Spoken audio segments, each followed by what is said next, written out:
সীমান্ত ঘেঁষা সারি সারি পাহাড়, আর সেই পাহাড়ের গায়ে খেলা করে মেঘের দল। নিচে স্বচ্ছ পানির ধারা, পাহাড় থেকে নেমে আসা ঠান্ডা সতেজ পানি বয়ে যায় সাদা পাথরের ওপর দিয়ে। চৈত্রের গরমে এমন ঠান্ডা পানিতে গা না ভেজালেই নয়। স্রোতস্বিনী এই ধলাই নদীতে অবগাহনের জন্য প্রতিদিন জড়ো হন হাজারো পর্যটক। ভালোবেসে নিজেরাই নদীর উৎসমুখের নাম দিয়েছেন সাদা পাথর।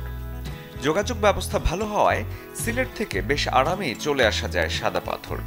দুদিনের জন্য ট্যুর প্ল্যান হতেই পারে। ঢাকা থেকে সিলেট যেতে সবচেয়ে আরামদায়ক ভ্রমণ ট্রেন। 6 থেকে 7 ঘন্টার যাত্রাপথ।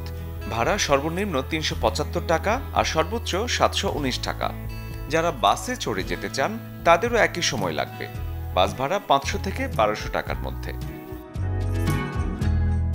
সিলেট শহরে থাকার জন্য আছে নানা মানের এবং দামের হোটেল। সকালে গিয়ে বিকেলেই সাদা পাথর ঘুরে আসা যায় বলে সবাই হোটেল খোঁজেন জিন্দাবাজারের আশেপাশেই। 700 থেকে 4000 টাকার মধ্যে বেছে নিতে পারেন আপনার পছন্দ মতো রুম। সিলেট শহর থেকে প্রাইভেট কার বা সিএনজি অটোরিকশা আর দল ভারী হলে রিজার্ভ লেগুনাতে করে ভোলাগঞ্জ যেতে সময় লাগবে মাত্র 45 মিনিট। এরপর নৌকা নিয়ে যেতে হয় সাদা পাথর ছুঁয়ে দেখতে।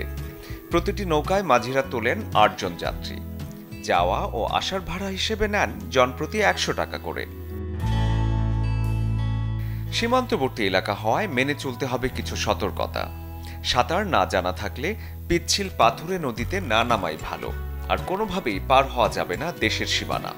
সন্ধ্যার মধ্যেই ফিরতে হবে, তাই মাঝিকে সময়টা বলে রাখতে হবে আগেই। শরীফুল হক, চ্যানেল 24।